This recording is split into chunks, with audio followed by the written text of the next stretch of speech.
Go! So nice clean start on the first stroke at least from both scullers. So just to remind you, it's the Australian.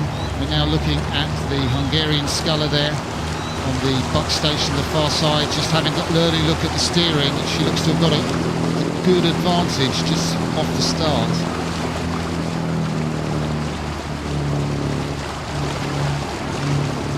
So there's Grzeskowiak, 22 years of age, the Australian sculler.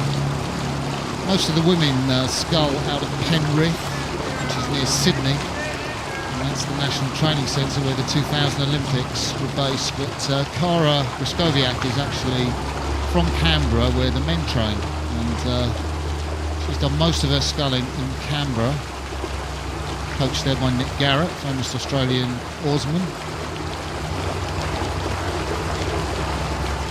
And water not too difficult, a little bit of swell on the water. What's it like to scull on those conditions, Anna? I think these two are obviously international athletes. They won't have any trouble. They'll have sculled with worse. We've got a very low amount of stream, which really helps. The boat doesn't get kicked around too much by the oncoming stream. Of course, they're rowing upstream here, and the boats going up and down by the side of the course look quieter just now than they are sometimes. So hopefully they'll get a nice even run down the course. So as you can see, the perhaps early lead by Gada'nyi, the Hungarian, has dissolved. The scullers are pretty much level. I think Grzeskowiak, the Australian, has just come through. I mean, looking at the two scullers there, comparing the way that you used to scull in your single, I remember you used to really hang with the back just off the catch, quite patient, and then certainly when you did beat Kath Granger in the trials, you were really opening out against the body well. How would you compare their style to the way you tried to scull, Anna?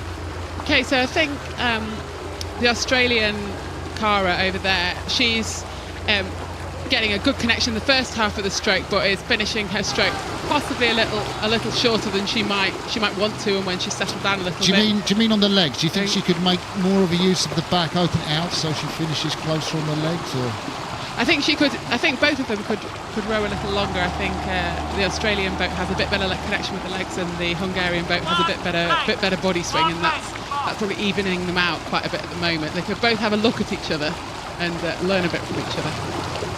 So, you've heard it there from Anna as we go down through the first part of the course. Into the first couple of minutes now.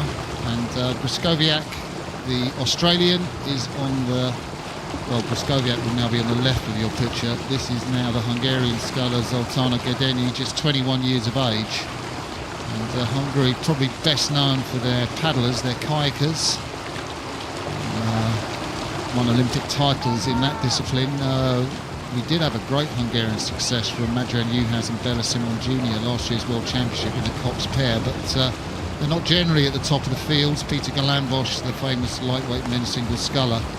And I think with the Worlds being in Linz, Vienna next year, that will really, because it's Austria being next to Hungary, that's really motivated Hungary to put some resources into their rowing programme, and you see the result here.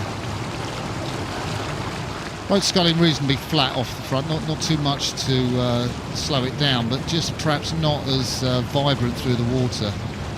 Gada'nyi, the Hungarian, Anna. Yeah, I think so. She's. It's interesting, the psychology in these one woman against one woman races, because the gaps can move so quickly, and also people can get inside people's heads so quickly. So we're seeing a bit of a lead now from the Australian sculler. She's still rowing a fairly short finish. She's rating a bit higher than the Hungarian, but the Hungarian's perhaps rowing a little bit longer.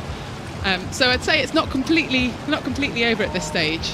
No, Cara Grzeskowiak's got under 23 World Championship experience, and she's obviously very excited to be over here. Not least, I think, because if she does get through this round, Anna, she's going to race Maddie Edmonds, who's the Australian sculler, waiting for in the next round.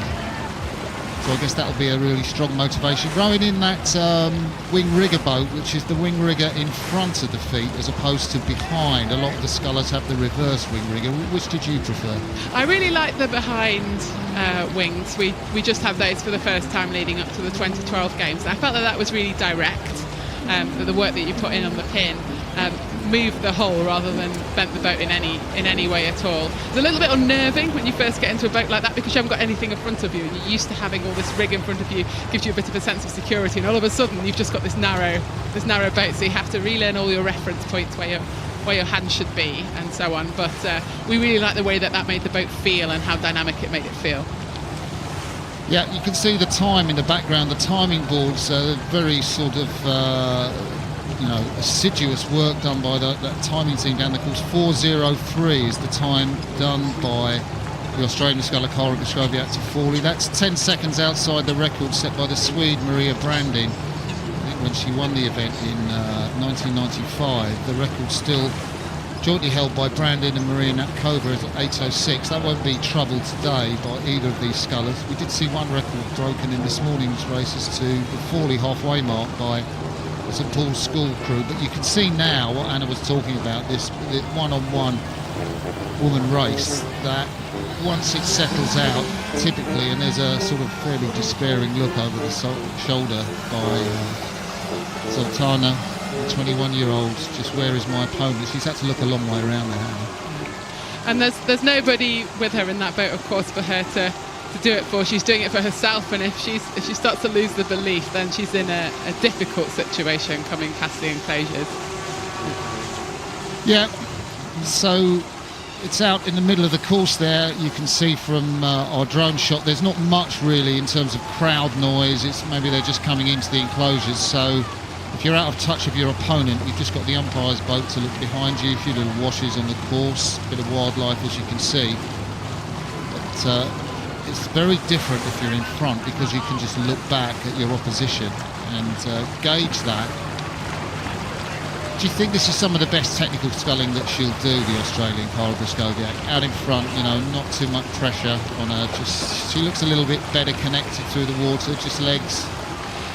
It's very, very effective legs. She's got quite a punchy stroke, but it's obviously working for her. And you see some scullers with a longer finish than she's got, but sculling is the one event where you can really row to the strengths of your own body. If you can do something absolutely extraordinary with a particular bit of the stroke, then do it.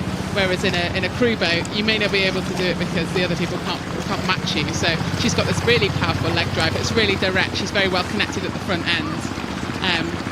And yes, it's all over by the time her sort of hands start to separate. But if you're going that fast, why change it?